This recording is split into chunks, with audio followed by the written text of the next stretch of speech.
Magandang araw sa ating lahat. Ngayon ay aking i-discuss ang lesson sa Mathematics 10.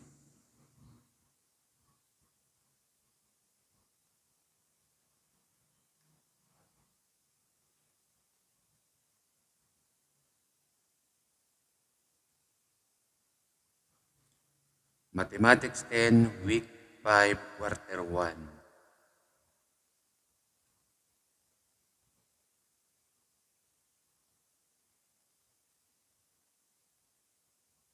Na kung saan ang topic ng Week 5, Quarter 1 ay Application of Sequences.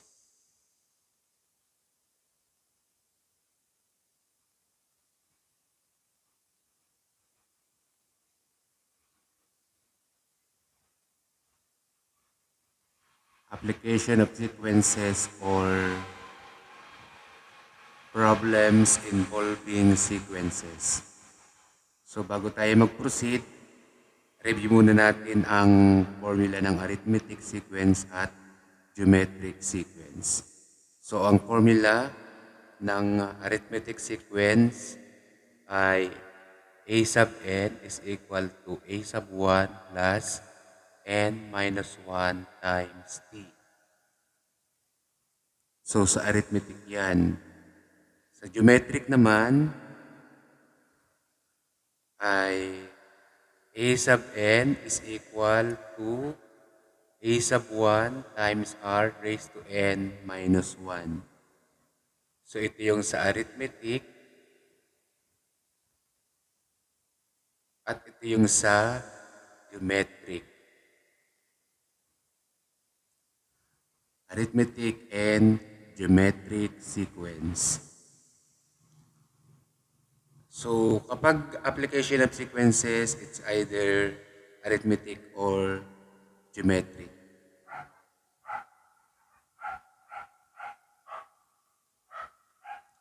Magbigay tayo ng halimbawa.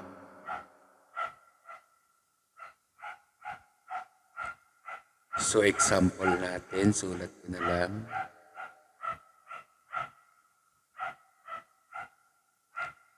A child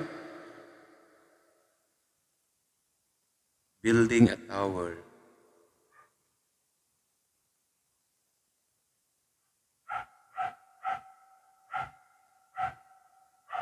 With blocks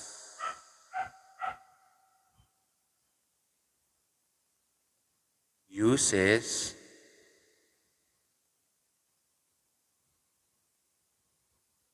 $15 for the bottom row. 15 for the bottom row. Each row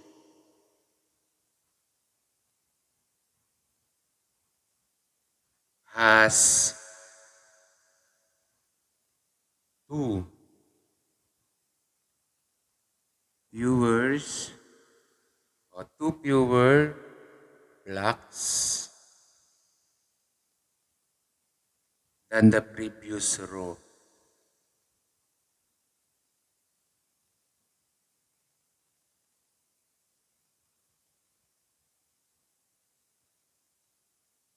Suppose that there are 8 rows in the tower.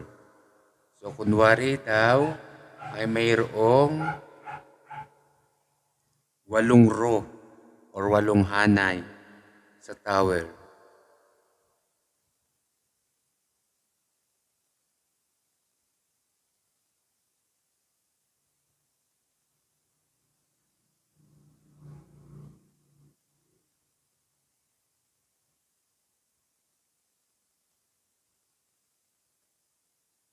So, ang ating question, letter A, how many blocks are used for the top row? So, how many blocks are used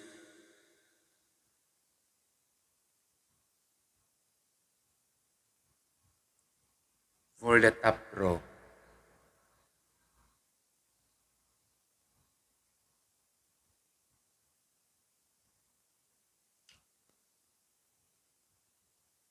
So ano yan? Arithmetic or geometric?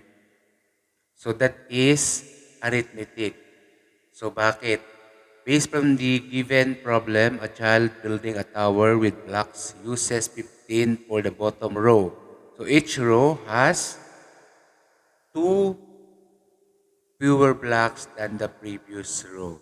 So ibig sabihin, ang ating common difference ay ano? Anong magiging common difference natin? So, hanapin muna natin ang ating a sub 1. Ang a sub 1 natin ay equal sa 15. Tapos, yung ating common difference ay since siya ay 2 fewer blocks than the previous row, that is negative 2. And, ano yung ating n? How many blocks daw ang meron doon sa tower? That is 8. So, solve na natin gamit ang arithmetic sequence or yung formula ng arithmetic sequence. So, we have a sub n is equal to a sub 1 plus n minus 1 times d. So, ang a sub n natin, that is a sub 8 is equal to, yung a sub 1 natin ay 15 plus, ano yung n natin? That is 8 minus 1. Ano yung d? That is negative 2. So, 15 plus 8 minus 1 is 7 times negative 2. 7 times negative 2 is negative 14. So, therefore, ang ating a sub 8 is equal sa 1.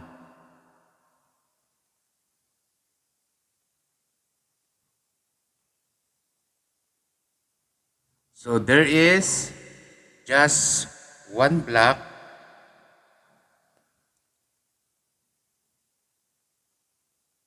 in the top row.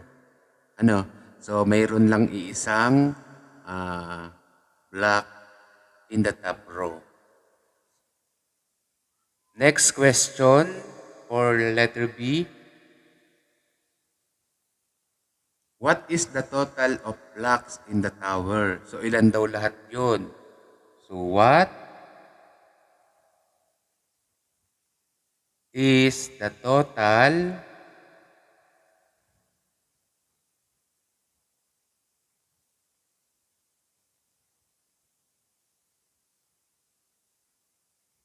number of blocks in the tower?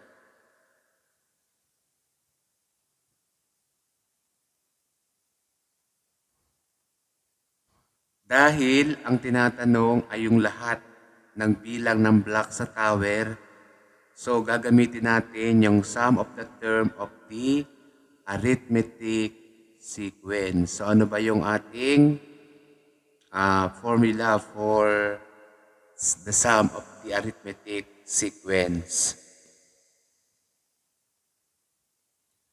So we have S sub n is equal to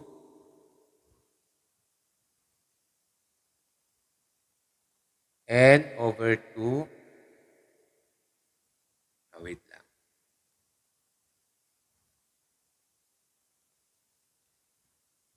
S sub n is equal to n over 2 times a sub 1 plus a sub n. So dito malalaman natin kung ilan ba yung number of blocks sa tower. So we have S sub 8. Bakit S sub 8? Kasi yun daw yung based from the problem. So we have 8 rows in the tower. So kaya siya ay S sub 8 is equal So, ano yung ating N?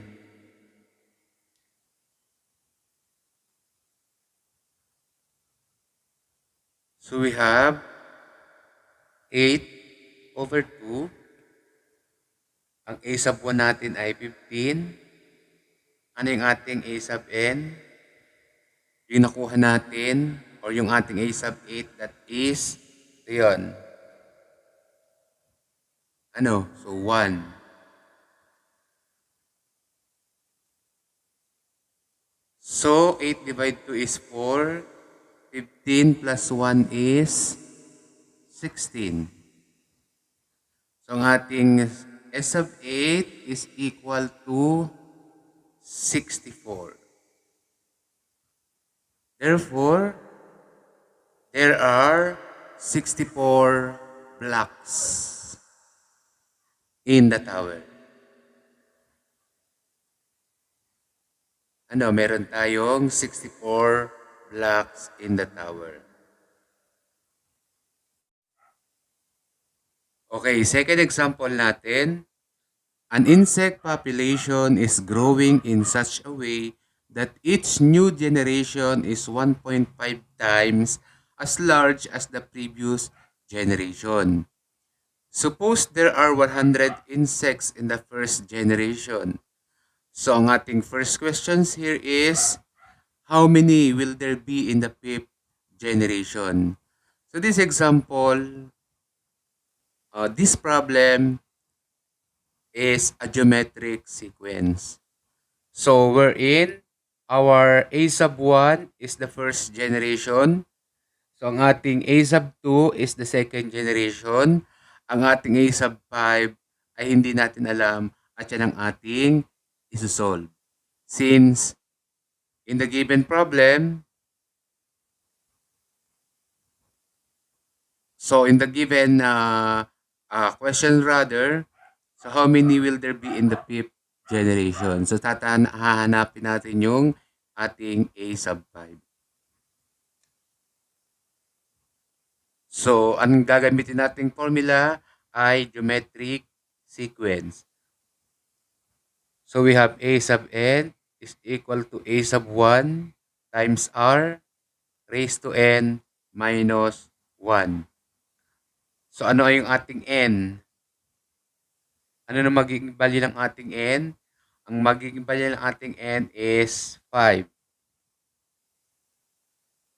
Ang ating r, or the common ratio, is 1.5.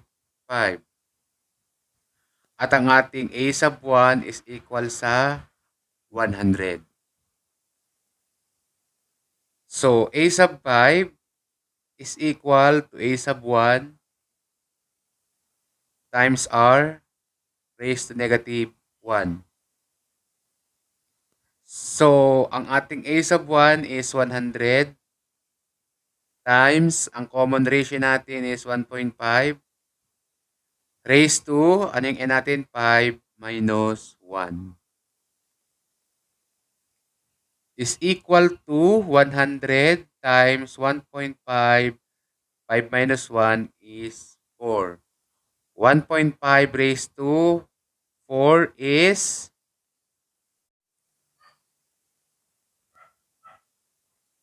so 1.5 raised to 4, i-multiply muna natin siya ng 4 na beses, yung 1.5. So, ang magiging sagot niya is 5.0625. And then, we're going to multiply by 100. So, ang ating A sub 5 is equal sa 506.25.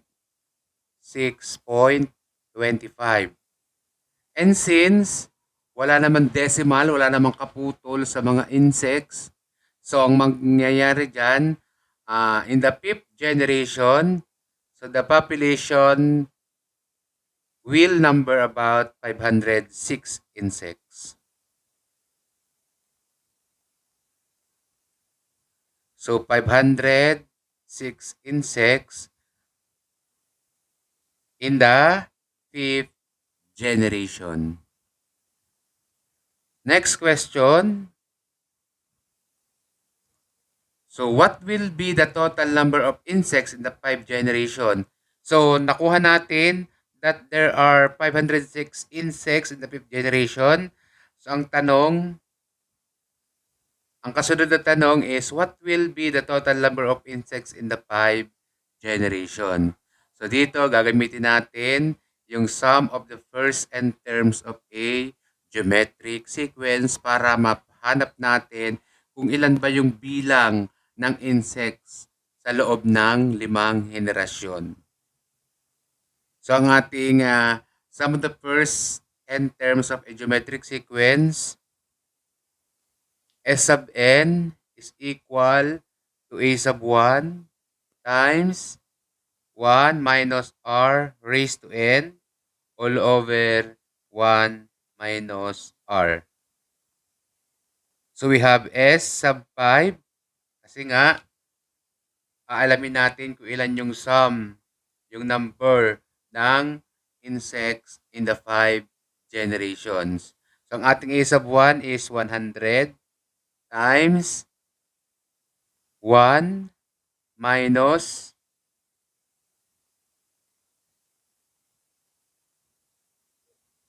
1 minus, ano yung ating common ratio? That is 1.5 raised to 5 over 1 minus 1.5.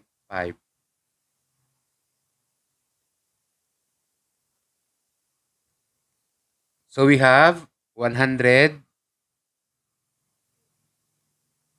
times 1. So yung 1.5 is i-multiply 5 times sa sarili. So the answer is 7.59375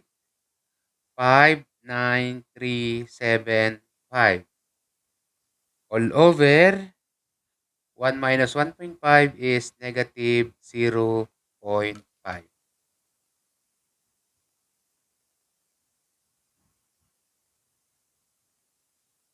So we have S sub n is equal.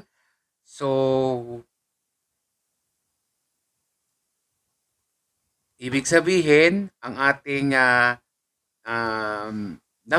total number of insects in the 5 generation is 1,318.75.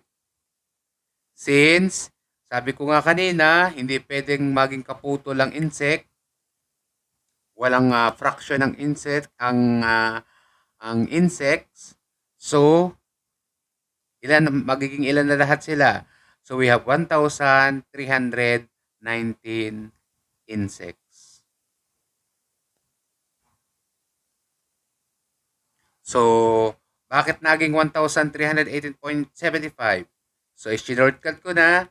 So, 1 minus 759375 times 100 and then divided by negative 0.5. Pag may minus mo yung 1 sa minus 7.5, negative ang magiging resulta. So, negative divided by negative is positive.